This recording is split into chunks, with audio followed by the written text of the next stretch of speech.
ፊንፊኔ ለምን የክርክር መሰረቱን አቀረች? አሁን ለምን ፊንፊኔ ለምድር ጦርነት ትልቅ የክርክር ርዕስ ሆናለች? የዘንድሮ ምርጫ በሰባተኛው ዙር ላይ እንኳ ትልቁ የተቃዋሚ ፓርቲዎች ክርክር ስለ ፊንፊኔ ነው። ለምን ባህር ዳር ወይም ማቅለይ የክርክር ጥያቄ አይደሉም? አስተዳዳሪው አካል ፊንፊኔ የሁሉም የኢትዮጵያ ዜጎች ናት ብሎ እንዴት መከራከር ይችላል? ሕገ መንግሥታቸው ይህን ይፈቅድላቸዋል? ሕዝቦችን በእኩልነት ለማየት የአንድን ሕዝብ ንብረት የሁሉም ሕዝቦች ማድረግ ይጠበቅበታልን? የጋራ ንብረት ማድረግ ነው? እኩልነት የግል ንብረት የጋራ ማድረግ ነው ወይስ የጋራ የግል ማድረግ ነው? ፊንፊኔ ስንት በር አላት? የፊንፊኔን በር ያወጣው የሀበሻ ንጉሥ ነው ወይስ ኦሮሞ? ፊንፊኔ ቀድሞ ማን ያስተዳድራት ነበር? ማን ቀድሞ ኪንግ ያግዟታል? የትኛው የኦሮሞ ጎሳ በፊንፊኔ ይኖር ነበር? የፊንፊኔ ስፋት ስንት ነው? የፊንፊኔ የመጀመሪያ ስም ምንድን ነው? የፊንፊኔ አስተዳዳሪስ ማን ነው? የተለያዩ መረጃዎችን ሰብስበን ስለ ሕዝባችን ችግር መልስ ሊሆን ካልቻለ መልስ የማያሳይ በማለት የተዘጋጀን አቅርበናል። በዚህ ዝግጅት ላይ የሚሳተፉት እርሶ ናችሁ። በተደመሰሰው ታሪካችሁ ላይ ሌላ ውሸት አታጨምሩ። መርምሩ፣ ተማሩ፣ የምትችሉትን አስተካክሉ። ታሪካችሁ የራሳችሁ ሕግ ነው። ጭምብል ያልበላውን፣ ጠላት ያላለቀሰውን፣ ዘመድ የሚረግጠውን፣ ፍሬው ሰውን የሚያስደንቀውን ወደ እሱ ከመቅረብ ተማሩ። ለወንድምህ ድርሻውን ስጥ፣ ዜግነትህን ፈጽም። አሁን በመጨረሻ ማዳመጥ አትማክሩ መልእክቴ ነው። እንዴት ነህ? ደህና ነህ? ከቤት ውጭ ሰው ሳለ ቤተሰብ ሁሉ ደህና ነው ብሎ ተስፋ ያደርጋል። የዛሬው ርዕስ ስለ ፊንፊኔ ከተማ አብረን እንመለከታለን። ስለ ቆንጆና ማራኪዋ ዋና ከተማ ግን ለረጅም ጊዜ የውይይት ርዕስ ሆና ቆይታለች። ስለዚህ ግልጽ ታሪክ ማግኘት ከፈለጋችሁ እስከ መጨረሻው ተከትላችሁ ዕውቀታችሁን አበልጽጉ። እኛም እርዳታችሁ ስለሚያስፈልገን የዩቲዩብ ቻናላችንን ሰብስክራይብ በማድረግ ለሁሉም ሰዎች እንዲደርስ ሼር በማድረግ አጠገባችን በሆኑ መልእክታችንን ደግፉልን። ዋናው ዓላማችን የተለያዩ መጽሐፍትን በማጣቀስ የጠፋውን ታሪክ ማስተካከል፣ ታሪኩን የረሳውን ትውልድ እንዲያስታውስ ማድረግ ላይ ነው። እንዲሁም በአንድ ሕዝብ ወይም ክልል ላይ ሳናተኩር እውነቱን ማውጣት ነው። ታሪክ ሁልጊዜ እውነት ነው። አይፈረስም፣ አይደመሰስም። ታሪክ አይቆረጥም ወይም አይሰነጠቅም። ይህ ማለት ግን ታሪክ ከተዛባ በሌላ ጊዜ መስተካከል አለበት። ምክንያቱም ኦሮሞ በእውነት የእግዚአብሔር ልጅ ነው ይላል። ቅዱስ መጽሐፍም በእውነት የእግዚአብሔር ልጅ ነው ይላል። በአስተያየት በኩል መልእክቴን አደርሳላችሁ። በሰባተኛው ዙር ምርጫ ክርክር ላይ ስለ ፊንፊኔ መሰረታዊ ጥያቄ ሲነሳ ስመለከት ስለ ፊንፊኔ ከተማ ርዕስ እንዳዘጋጀ አስገደደኝ።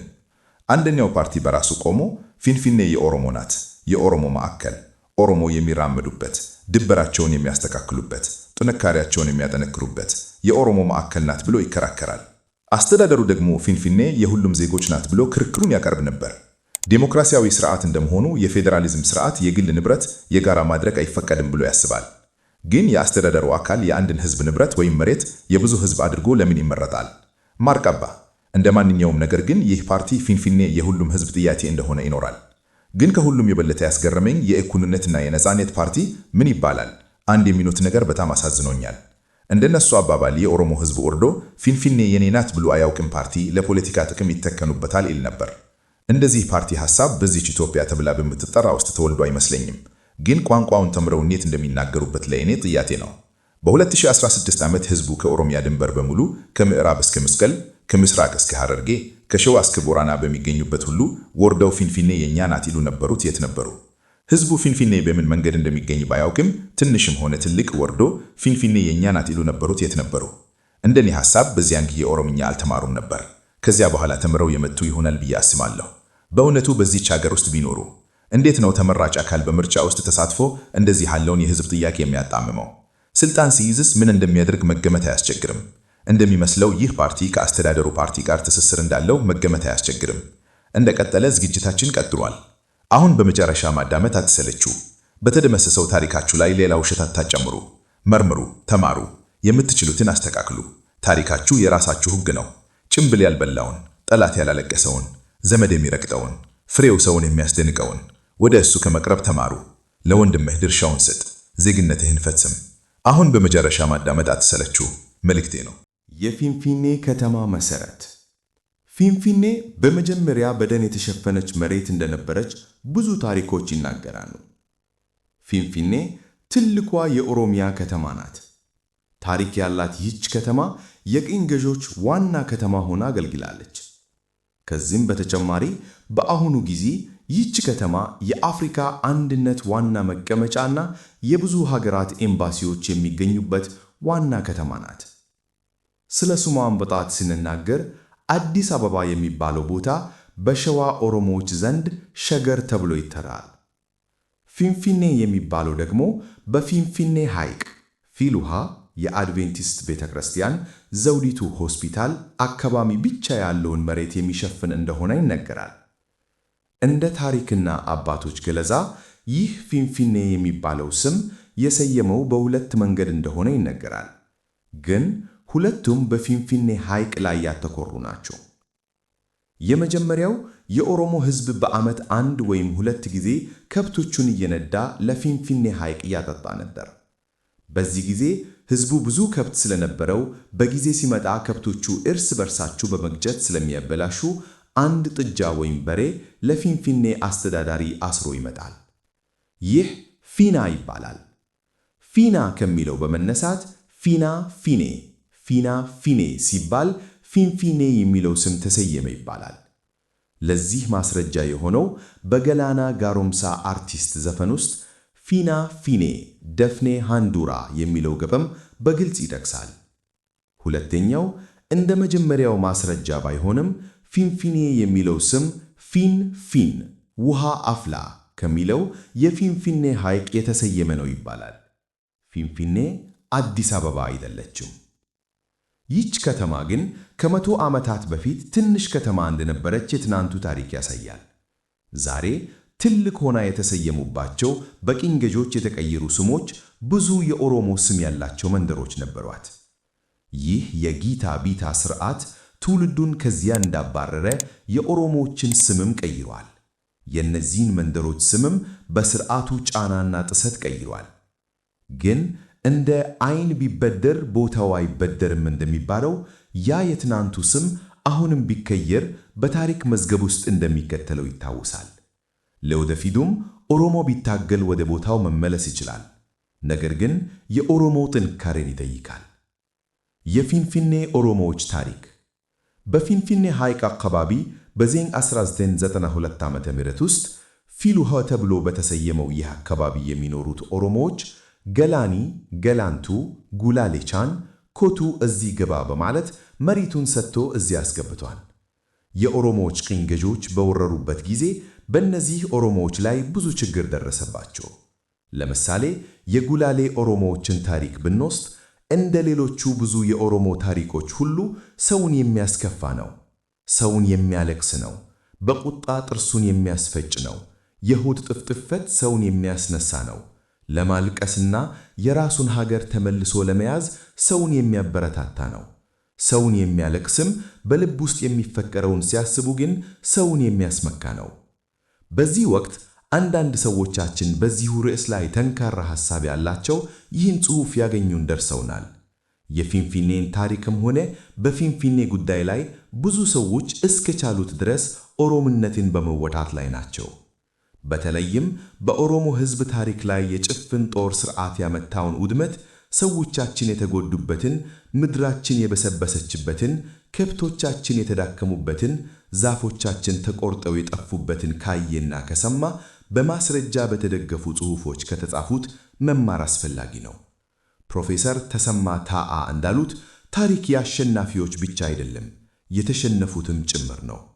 ከዚህም በላይ ታሪክን ሳያውቅ መጻፍ የታሪክ ስህተትን ደጋግሞ መስራት ነው። ስለዚህ ጭፍን ጦር ቀድሞም በኦሮሞ ሕዝብ ላይ በጭካኔ የተሞላ ወንጀል በመስራት የታሪክ ስህተት ሰርቷል። የኦሮሞን ታሪክ በማጣመም መጻፍ ሌላ የታሪክ ስህተት ሰርቷል። ትውልድ እነዚህ ያጣመሙትንና የውሸት ታሪክ እያወሩ ያሉትን ታሪክ ከስሩ ለማስተካከል በጥልቀት መነጋገርና በምርምር የተደገፈ መጻፍ አለበት። ይህች ሀበሻ ሀገር ያላትን መጥፎ ታሪክ አርካይቭ በማግሏት ወይም በማጥፋት አንድን ታሪክ ለማጥፋት መሞከሯ በብዛት ይታያል። ይህ ግን ከቅኝ ጭካኔ ይበልጣል። ታሪክ መቼም ሊጠፋ ወይም ሊደመሰስ አይችልም። ፊንፊኔ ከቦራና ኦሮሞ ጎስ ውስጥ የቱላማ ኦሮሞዎች አራዳ ናት። ከቱላማ ውስጥ ትልቋና ሰፊው ጎስ የገላን ጎስ ሲሆን ከቸኳላ ተራራ ዳር ጀምሮ የሐዋስ ወንዝ ተሻግረው እስከ ሸገር ፊንፊኔ መሃል ድረስ ተሰራጭተዋል። ይህ ጎስ ብዙ በሮች ያለው ሲሆን እስከ ወሎ ድረስ ተስፋፍተዋል። ሁለተኛው ከቱላማ ውስጥ ኦቦ የሚባለው ጎስ ሲሆን እነሱም ደግሞ ከገላን ወደ ሰሜን ከቻፌ ዶንሳ ጀምሮ እስከ ቃሬ ጎዋ ድረስ ተስፋፍተዋል። በዚህ ፊንፊኔ ሸገር የሚባለው ይህ መሬት ግን በሚኒሊክ መያዙ ታውቋል። መጀመሪያ የጦር ሰፈርና የጭፍን ጦር ቤተሰብ ስትሆን በኋላ ወደ ግስያቱ ዋና ከተማነት ተቀየረች። በዚህ ምክንያት ኦሮሞዎች ከዚህ ቦታ ተባረው ለተለያዩ አካባቢዎች እንዲበተተኑ ተገደዱ። በቀጣይነት በቀዳማዊ ኃይለ ሥላሴ ዘመን ሸገር እየተስፋፋ ኦሮሞዎችን ማባረርና ማስፈራራት ቀጠለች። ለምሳሌ ጎታራ የሚባለውና ዋርሻ ሲሚንቶ የነበረው ቦታ ጨለማ ደንና አንበሳ ውስጡ እንደነበረ ሽማግሌዎች ይናገራሉ። በዚሁ በኃይለ ሥላሴ ዘመን ይህ ፊንፊኔ አካባቢ ማናገሻ አውራጃ ይባላል። ፊንፊኔ በካንቲባ ብትተዳደርም በዚህ አውራጃ ስር ነበረች። አውራጃውም እንደ ፊንፊኔ አካል ይቆጠር ነበር። በደርግ ዘመን የጭፍን ጦር ልጆች መስፋፋት በመቀጠል በተለይ የፊንፊኔ ድንበር 125 ኪሎ ሜትር ነው በማለት ሰፊ ፍላጎት እንደነበራቸው ያሳያሉ። በዚሁም መልኩ ኦሮሞዎችን ማባረር በደርግ ዘመን ቀጥሏል። በተጨማሪም ሸገር በደቡብ ምዕራብ በባቾ በኩል ተወስኗል። ይህ ማለት ከፊንፊኔ ሸገር ውስጥ ተገፍተው በሳባታና ፉሪ አካባቢ የነበሩትን ይጨምራል ማለት ነው። ባቾን ሰባት ማለት የሰባቱ ባቾ ቱላምኒ ሆሬ ማለት ነው። ለምሳሌ ሜታና ሱባ ሳዴንና ሌሎችም ማለት ነው። ጉላሌ ኦሮሞዎች ደግሞ ከኦቦ ሰባት ጎሳዎች ውስጥ አንዱ ናቸው። ኦቦ ሰባት ማለት ከቱላማ ልጆች ውስጥ የዳቺ ልጆች ሲሆኑ እነሱም 1 ጉምቢቹ 4 2 ጉላሌ 10 3 ኤካ 3 ወይም 7 4 ኦቦር 3 5 ዲጋሉ 2 6 ያያ 3 7 ጋሙ በመባል ይታወቃሉ። ከእነርዚህ ውስጥ ፊንፊኔ ሐይቅን በአባትነት የያዘው ጉላሌ ጎሳ ነው። ጉላሌ በሁለት ትላልቅ በሮች ይከፈላል። እነርሱም አቡና ቤሮ ይባላሉ። የሁለቱም ጉላሌ ቤቶች 5 ልጆች ሲወራቸው በአጠቃላይ 10 ልጆች አሏቸው። የጉላሌ ቤሮ ልጆች ራሶ፣ ፉሌሌ፣ ዳዬ፣ ሳዮ እና አሬሌ ናቸው። የጉላሌ አቡ ልጆች ደግሞ ያዮ፣ ኦልዬ፣ ፋታል፣ ኩራቡ እና አሙም ናቸው። ከነዚህ ከተጠቀሱት የጉላሌ ልጆች ውስጥ ፊንፊኔ ሐይቅን ቀድሞ ያገኙትና የተሰጣቸው ፋታል የሚባሉት ናቸው። ይህ ጊዜ በዚህ የሚገመት አይደለም። ፋታል በበኩሩን አቡ በመላክ ይህን ሐይቅ እንዲባረክለት አደረገ። እሱም እንዲህ ብሎ ባረከው ይባላል። ፊንፊኔ መዳቻህ አንቺ ሆይ ሰውና ከብት በአንቺ ላይ ይራቡ፣ ትውልዶችህ በአንቺ ላይ የሚራቡልህ ይሁንልህ። ጎሳና ዘር ይጠጡ፣ ከብት በአንቺ ላይ ይራቡ፣ ቁርሰት ሁኝልህ። ሰው በአንቺ ላይ ይፈወስ፣ ከብት በአንቺ ላይ ይግዛ። የታመመን ባቀድም በፊንፊኔ ሐይቅ አካባቢ የኖሩ የኦሮሞዎች ኑሯቸው በእርሻና በከብት እርባታ ላይ ተመሰረተ ነበር። በንግድ ሥራ የሚኖሩ ኦሮሞዎችም ነበሩ። በዚህ ሁኔታ በሰላም ሲኖሩ በሰሜን ሸዋ ያሉት የጦር አባቶች ሃይማኖታቸውን ቀይረው ራሳቸውን ካስተካከሉ በኋላ የኦሮሞን መሬት ወረራና መስፋፋት ጀመሩ። በዚህ ሁኔታ በእርሻና በከብት እርባታ የሚኖሩትን ኦሮሞዎች ከቦታቸው አባረረው በንግድ የሚኖሩትን ደግሞ ብቻቸውን በመተው በድህነት ውስጥ ጣሏቸው። እንደቀጠለ ዝግጅታችን ቀጥሏል። አሁን በመጨረሻ ማዳመጥ አትሰለቹ። በተደመሰሰው ታሪካችሁ ላይ ሌላ ውሸት አትጨምሩ። መርምሩ፣ ተማሩ፣ የምትችሉትን አስተካክሉ። ታሪካችሁ የራሳችሁ ሕግ ነው። ጭምብል ያልበላውን፣ ጠላት ያላለቀሰውን፣ ዘመድ የሚረግጠውን፣ ፍሬው ሰውን የሚያስደንቀውን ወደሱ መቅረብ ተማሩ። ለወንድምህ ድርሻህን ስጥ፣ ዜግነትን ፈጽም። አሁን በመጨረሻ ማዳመጥ አትማክሩ መልእክቴ ነው። ፊንፊኔ ለምን የክርክር መሬት ሆነች? ፊንፊኔ የማን ናት የሚለው ጥያቄ ለ150 ዓመታት ይህን ሕዝብ እያሳሰበ እንደሚገኝ ይታወቃል። እውነቱ ግን ፊንፊኔ የማን ናት? መገኘቱም በምን ውስጥ ነው? ለምን የኦሮሞ መሰረታዊ ጥያቄ ሆነች? ለምን ሰሜናዊዎቹ የኛ ናት ይላሉ? በሰባተኛው ዙር ምርጫ ክርክር ላይ የሚነሳው ትልቁ ጥያቄ ስለ ፊንፊኔ ነው። ፊንፊኔ የኦሮሞ ሕዝብ ናት ወይስ የሁሉም የኢትዮጵያ ሕዝቦችና አባቶች ናት? ብዙ ፓርቲዎች ፊንፊኔ የሁሉም የኢትዮጵያ ሕዝቦች ናት እያሉ ይናገሩ የነበረው ይህ እውነት ነው ወይስ ለምርጫ ብዙ ሰው ለመሰብሰብ ነው? ፊንፊኔ ቀደም ብለው ሀበሻዎች በጥቃት አፍርሰዋት የሁሉም የኢትዮጵያ ያደረጓት ዛሬም የሁሉም ሕዝብ ናት ማለት ያ የቀድሞ ስርዓትና የአሁኑ ይህ ስርዓት የሐሳብ ልዩነት እንደሌላቸው ነገር ግን በትንሽ የሥራ ልዩነት ብቻ እንደሚለያዩ የሚያሳይ ነው። ሌሎች ሕዝቦችም ሆኑ የኦሮሞ ሕዝብ ላልሆኑ ስለ ፊንፊኔ ለቀላሉ ሊታይ ይችላል። ነገር ግን ከዚያ ተባረረና ወደ ባዕድ ሀገር ተሰድዶ የተበተነው ሕዝብ ዛሬ ፊንፊኔ እንዲህ ተገታ፣ ሁሉም በሱ ላይ ፎቶ እየተነሳ ሲዘዋወሩ ምን አይነት ስሜት እንደሚሰማው ማሰብ ይከብዳል። ዛሬ አስተዳደሩ በሁሉም ሕዝቦች ዘንድ ተወዳጅነትን ለማግኘት ፊንፊኔ የሁሉም ሕዝብ ናት የሚለው ስለ እነዚህ ሰዎች ማጥናት አለበት። ለነሱ ጥሩ የሚሆን ሐሳብ ብቻ ነው የሚኖራቸው። የፊንፊኔ ከተማ መገኛ በምስራቅ አፍሪካ በ9 ዲግሪ ሰሜን ኬክራት ውስጥ እና 390 ዲግሪ ምስራቅ ኬንትሮት ላይ የምትገኝ የኦሮሚያ ማዕከል በኢትዮጵያ ሀገር ማዕከል ውስጥ የተመሰረተች ናት። ፊንፊኔ የኦሮሞ ማዕከል ሆና በቱላማ ኦሮሞ ጎሳ ኦቦ 7 እና በገላን 9 ላይ የተመሰረተች መሆኗን የተለያዩ ጽሑፎች ያመለክታሉ። ስለ ፊንፊኔ ታሪክ ለማቅረብ የተለያዩ መጽሐፍትን በማንበብ ከሽማግሌዎች፣ ምሁራን እና ታሪክ ምሁራን ላይ መረጃ ተሰብስቧል። የፊንፊኔ ጉዳይ ሁሉም ኦሮሞዎች በጥልቀት የሚመለከተው ታሪክ በሱ ላይ የተደመሰሰበት፣ ኦሮሞ በሱ ላይ የተሰበረበት፣ የኦሮሞ ፈረሶች በሱ ላይ የተገደለበት፣ ኦሮሞ ጠላት በሱ ላይ የተለየበትና ለረጅም ጊዜ ለኦሮሞዎች የታሪክ ቁስል ሆና የምትገኝ ናት። ፊንፊኔ ኦሮሞ እውነቱን የሚፈልግባት ጌጧን ማለት ነው። ከቤት ውስጥ በመባረር ለመመለስ ነው። በአጠቃላይ ለመታገል ነው።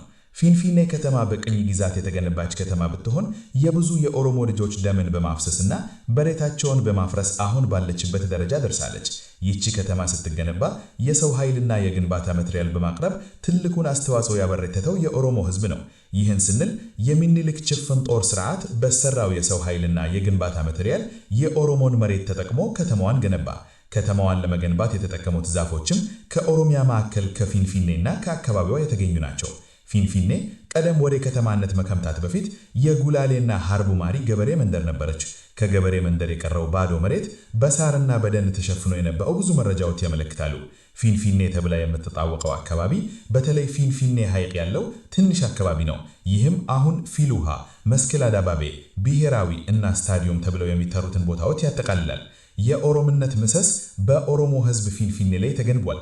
ምክንያቱም ፊንፊኔ የስርዓትና ሕግ ጌጥ አራዳ ሙዳ በመሆን ኦሮሞቲቻን ጠዋት ማገልገል ባለፈ የቦራናና ባሬንቱ ልጆች መሃል እንደምትገኝ ይታወቃለች።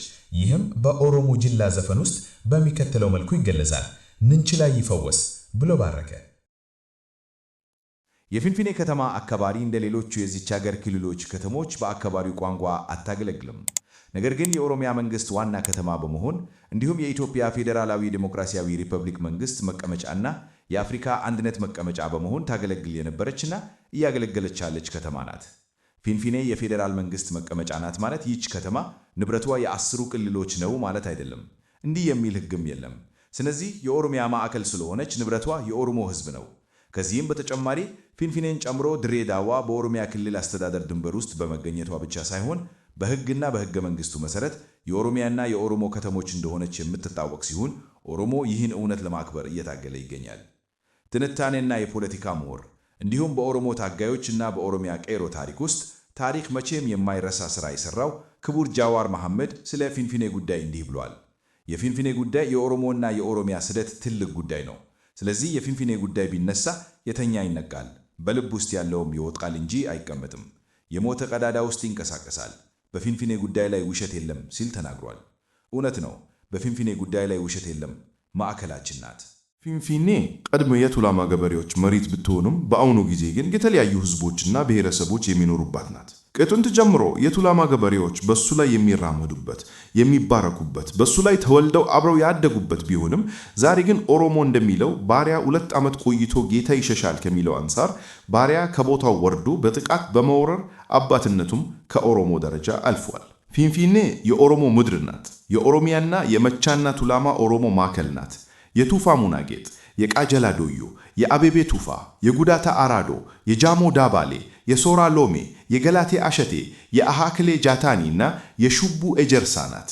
ፊንፊኔ የሚኒሊክ ንጉሥ መቀመጫ ሆና ማገልገል ከጀመረችበት ጊዜ አንስቶ እስከ ዛሬ ድረስ የኦሮሞ ገበሬዎችን እየበላች እያባረረች ባህል፣ ስርዓትና የኦሮሞን ማንነት እያጠፋች አሁን ባለችበት ደረጃ እንደደረሰች ይታወቃል። ከደርግ ውድቀት በኋላም በ1983-1987 ዓ.ም ሽግግር ወቅት በተገረጸው ቻርተር ፊንፊኔ ከተማ እንደ ራስ ገዝ አካባቢ 99914 ተብላ ራሷን እንድታስተዳድር ታውጆ ነበር። ለ4 ዓመታት ፊንፊኔ ከተማ የኢትዮጵያ መንግስት ፌዴራል አካባቢ ሆና ትተዳደር ነበር። ፊንፊኔ እንደ ራስ ገዝ አካባቢ ስትተዳደር በ1986 ዓ.ም ድንበር አውጥታለች። ባወጣችው ድንጋጌም ድንበሯ እስከ ቡራዩ፣ ላጋ ሻፎ፣ ላጋ ዳዲ፣ ሳባታ፣ ገላኒና ሌሎችም ግማሹን እስኪደርስ እንድትሰፋ የከተማዋ ምክር ቤት ከኦሮሞ ሕዝብና ከኦሮሚያ ክልል መንግስት ጋር ሳይማከር ሕግ አውጥቷል። በዚሁ መልኩ ፊንፊኔ የኦሮሞ ገበሬን እያለቀሰች ከጌጧ ላይ ድንበሯን ማስፋፋቷን ቀጠለች። እናንተ ሕዝቦቻችን ፊንፊኔ የእኛ ናት እንላለን? የአውሮፓን ጠመንጃ እያገሳ እዚህ ዘልቆ የመታውን ከኦሮሚያ አልሙድም ውስጥ አውጥቶ የሰራትን ዛሬ የእኛ ናት የሚለውን ነው? የእውነቱን ባለቤት ከክድሙ ስር ቀብሮ በጥቃት ከላይ ጭኖ ያወጣውን እንላለን? እውነቱ የትኛው ነው? ምንም እንኳን ፊንፊኔ ወደ ጌጧ ባትገባም የኦሮሞ ሕዝብ ዛሬ ምን እየሆነ እንዳለ ሲያስብ በጣም ትንሽ በሆነ ነገር እንኳ የኦሮምኛ ሙዚቃ በከተማዋ ውስጥ ተከፍቶ ከጊዜ ጋር ሲጫወት ሰምቶ ፊንፊኔ የኦሮሞ ነገር እንደሆነች በመመለሷ ደስ ይለዋል። በፒያሳ ብርባራ ጎሮ በእግሩ ሄዶ ፎቶ በሚነሳበት ጊዜ በአድዋ ዕለት እዚያ ካለው የኦሮምኛ ሙዚቃ ድምፅ ጋር ደስ ብሎታል። ይህንንም እንደ ለውጥ በመቀበል ፊንፊኔ ኦሮሞ እንደሚሸት ብሎ ደስ ይለዋል። ይህ አንድ ለውጥ ነው፣ ግን ከሚፈለገው እጅግ የሚበልጠው ነው። ምክንያቱም የንብረቱ ባለቤት በፈለገው መልኩ መኖር አሁን እንደማይችል ሆኖ አላባው ተሰቅሎ በሱ ላይ የአካባቢውን ዘፈን መዘመር አለበት። እንዲሁም ቋንቋቸው ከአካባቢው እስኪወጣ ድረስ ማንኛውንም አገልግሎት መጠቀም አለበት። እውነቱ የኦሮሞ ሕዝብ ከፊንፊኔ የሚጠብቀው እና ዛሬም ሕዝቡ እየጠየቀ ያለው እርስ በርሳቸው የራቀ ነው።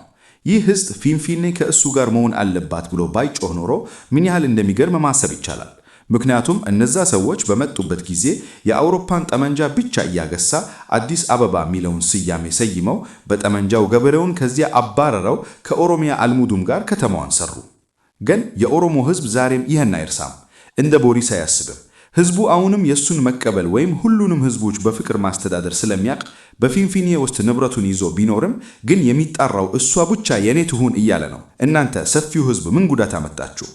የንብረቱ ባለቤት በንብረቱ ላይ ተጣርቶ የሚኖረው ሌላ ነው። የገቢ ውስጥ እንዲወጣ አንልም። የኢትዮጵያ አላባ ወደ ታች ይውረድ አንልም። ግን በኦሮሚያ በኩል እንዲሰቀል የሚሉ እንጂ። ይህ ለዚህ ሕዝብ ጥያቄ ለረጅም ጊዜ የቆየውን ምን ችግር ፈጠረ? አዲስ አበባ የሚለው ዛሬ የለም። ምክንያቱም አበባ በፍጥነት ስለሚደርቅ ደርቆ ጠፍቷል። ዛሬ ያለው ፊንፊኔ ነው። ምክንያቱም ምንጩ አሁንም እዚያው ፊንፊን እያለ ነው። የጠዋቱ መሰረት መቼም አይጠፋም። እንደቀጠለ ዝግጅታችን ቀጥሏል። አሁን በመጨረሻ ማዳመጥ አትሰለቹ። በተደመሰሳችሁ ታሪካችሁ ላይ ሌላ ውሸት አትጨምሩ። መርምሩ፣ ተማሩ፣ የምትችሉትን አስተካክሉ። ታሪካችሁ የራሳችሁ ሕግ ነው። ጭምቀል ያለበላው፣ ጠላት ያላለቀሰውን፣ ዘመድ የሚረግጠውን፣ ፍሬው ሰውን የሚያስደንቀውን ከእሱ ከመቅረብ ተማሩ። ለወንድምህ ድርሻህን ስጥ፣ ዜግነትህን ፍጽም። አሁን በመጨረሻ ማዳመጥ አትማከሩ መልእክቴ ነው። የፊንፊኔ ቀድሞ ስም ኦና። ፊንፊኔ ከመቀኘቷ በፊት ዛሬ በተለያየ ስም የሚጠሩት የከተማዋ ክፍሎች ሌላ ስም ነበራቸው። ግን የቅኝ ገዢው ስርዓት በመታ ጊዜ ስሞችን ቀይሯል። እዚያ የሚኖረውን ሕዝብም ቀይሯል። አንድ በአንዳቸው አብረን እንመልከታቸው። አዲስ አበባ በኦሮሞ ሕዝብ ዘንድ ሸገር ተብላ ትጠራ ነበር። ፊንፊኔ የሚባለው ቦታ በፊንፊኔ ሐይቅ አካባቢ አሁን ፊል ውሃ፣ የአድቬንቲስት ቤተ ክርስቲያን፣ እቴጌ ዘውዲቱ ሆስፒታል ጨምሮ እስከ ፊል ውሃ ድረስ ትልቁ የፕሬዝዳንት ቲቶ ማደሪያ የሚገኝበት ነው። ይህ ብቻ ነበር። የፊንፊኔ ከተማ ክፍሎች አንደኛ ሁሩፋ ቦምቢ፣ ጃን ሜዳ። ቦታው በኦሮሞ ስያሜ ሰፊ ሜዳ ከብት የሚሰማራበት ስለነበር ስሙ ከሜዳው ሰፊነትና በከብት ኮሲር ውስጥ የሚገኘው ኢልቢሳ የተገኘ ነው። ግን ጃኖይ መጥቶ ይህን ሰፊ ሜዳ የሥልጠና ሜዳ በማድረጉ ጃኖይ ሜዳ ከሚለው ጃን ሜዳ ብሎ ሰየመው። ሁለተኛ ቻፌ አራራ 6 ኪሎ። ቻፌ አራራ ቦታው አሁን ዩኒቨርሲቲው በ6 ኪሎ ላይ የሚገኝበት አካባቢ 12 በሚባለው የያካቲት ሆስፒታልና አካባቢውን ጨምሮ ነው። ይህ ቦታ ኦሮሞ ተቀምጦ ችግሩን የሚፈታበት የሚታረቅበት ስለነበር ስሙ ቻፌ አራራ ብሎ ሰየመው። ሶስተኛ ዱሙጋ 5 ኪሎ። ይህ ቦታ በአሁኑ ጊዜ ጊንፊሌ 5 ኪሎ ወይም ኢሬቻ በመባል ይታወቃል። አራተኛ ኬሎ መስቀል 4 ኪሎ። ይህ ቦታ በጨዳይ ወቅት ኬሎ የሚያበብበት ስለነበር ኬሎ መስቀል ብሎ ተሰየመ። ይህ ቦታ አሁን ዩኒቨርሲቲው በ4 ኪሎ ላይ የሚገኝበት ፓርላማ፣ ቅድስት ማርያም ካቴድራል እና ቅድስት ሥላሴ ካቴድራል እንዲሁም አሁን ባሻ ወልደሽሎት በሚባለው ቦታ ነው። አምስተኛ ቱሉ ሄክሶ። ይህ ቦታ የሄክሶ ዛፎች በሱ ላይ የሚገኙበት ተራራማ መሬት ሲሆን የስሙ ስያሜም ከዚያ በመነሳት ተሰየመ። ይህ ቦታ አሁን የመንግስት ግቢ የሚገኝበት የቅዱስ ገብርኤል ካቴድራል አካባቢ እና ባሂታ በሚባለው ቦታ ነው። ስድስተኛ ዳካ አራራ። ከቱሉ ሄክሶ በታች የሚገኝ ኦሮሞዎች ሽምግልና የሚያደርጉበት ቦታ ነበር። ሰባተኛ አዋሮ።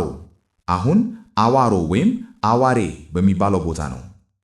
ኦና፣ ብርበራ፣ ያይ ጎሮ የሚባሉት አንደኛ ሁሉቆ ቆርማ አሁን እስጢፋኖስ ካቴድራል በሚባለው ቦታ አካባቢ አሁን መስቀል አደባባይ በሚባለውና ራስ ብሩ ሳፋር አካባቢን ጨምሮ። ሁለተኛ ሆራ ፊንፊኔ አሁን ፊል ውሃ ተብሎ በሚታወቀው ቦታ የሁለተኛው ቤተ መንግሥት ቦታና አዋሬን ጨምሮ። ሶስተኛ ዶሎሎ ቡዴና የሚባለው ኦሮሞዎች ከተለያዩ ቦታዎች ለንግድም ሆነ ረጅም መንገድ ተጉዘው የሚገናኙበት የዱጌት ቦታ ነው። በዚህ ዶሎሎ ቡዴና እንደሚባለው ቦታ እንደ ኦሮሞ ባህል ቡዴና እና ወተት ስለማይሸጥ እርስ በርሳቸው ይመገቡና ያጠጡ ነበር።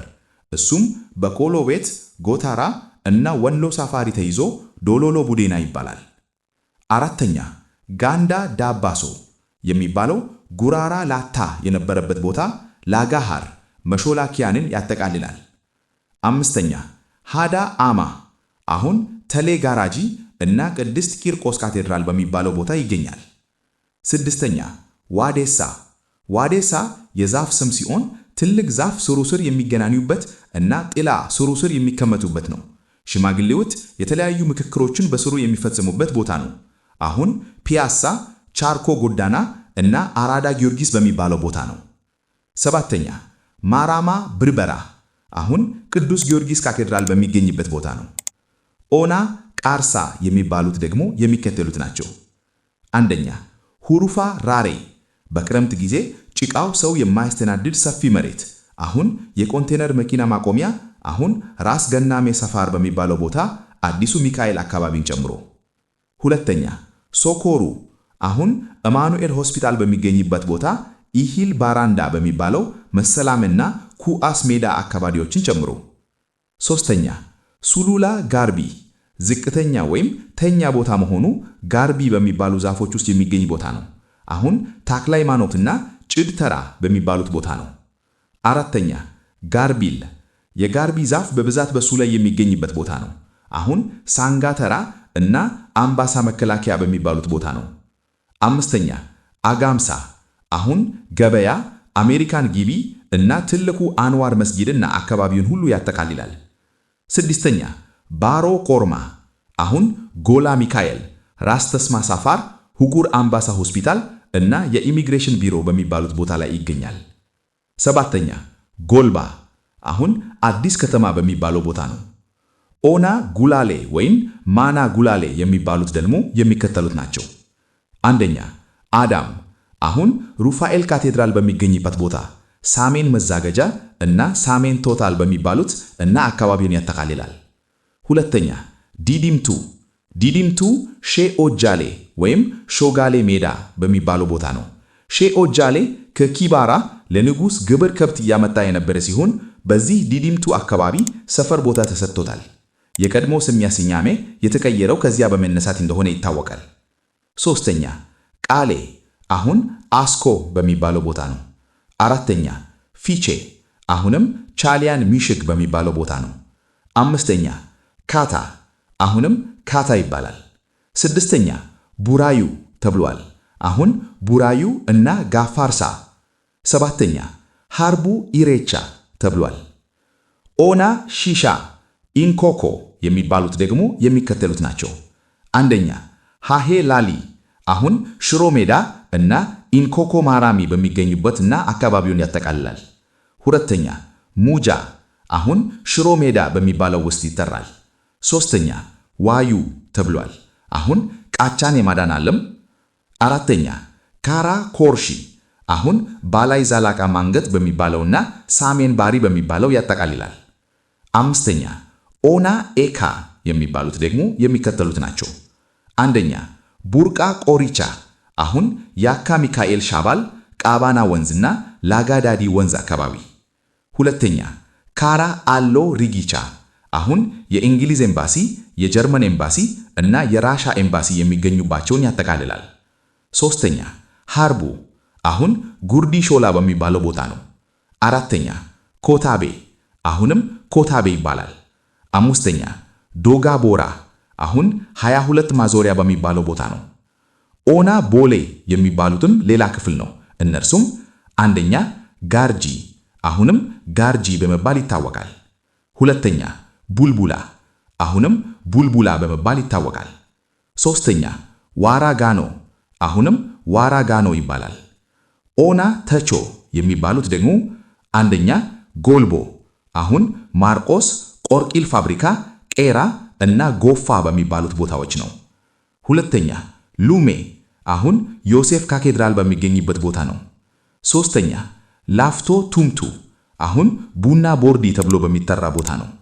አራተኛ ጃጃ፣ አሁን ብሔረ ጽጌ በሚባለው ያጠቃልላል።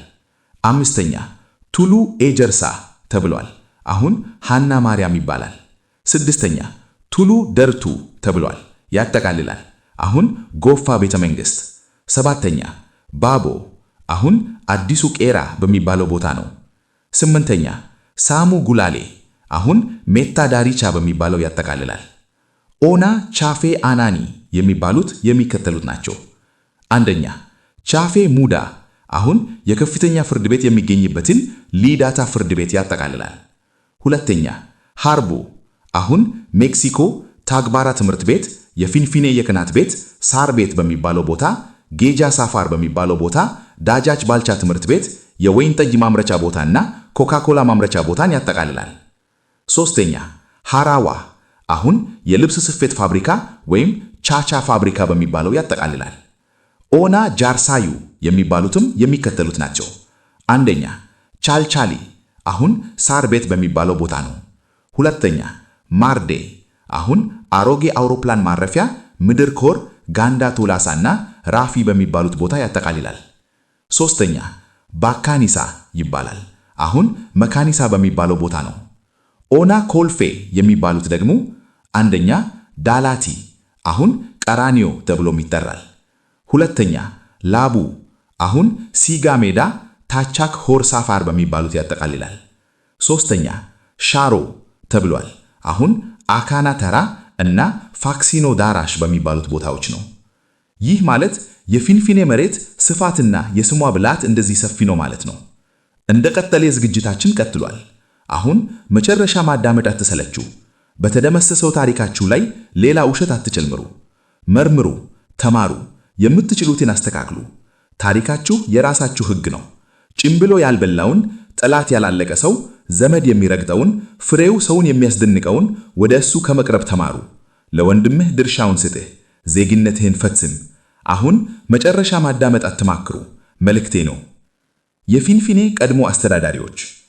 ፊንፊኔ ሰሜናዊዎቹ መጥተው ከመቀኘቷ በፊት በተወላጆቿ እንደምትተዳደር ይታወቃል። ቱላማ ኦሮሞ ይህን አካባቢ እንደ ጋዳ ስርዓት በተራ እርስ በርሳቸው ያስተዳድሩ ነበር። ፊንፊኔን አስተዳድሩ የነበሩትን አስተዳዳሪዎች ጥቂቶቹን ላሳውቃችሁ ፈልናለሁ። አንደኛ ቱፋ ሙና። ይህ ጀግና የኦሮሞ ጌጥ የቱላማ ቻፌ ያስተዳድር ነበር።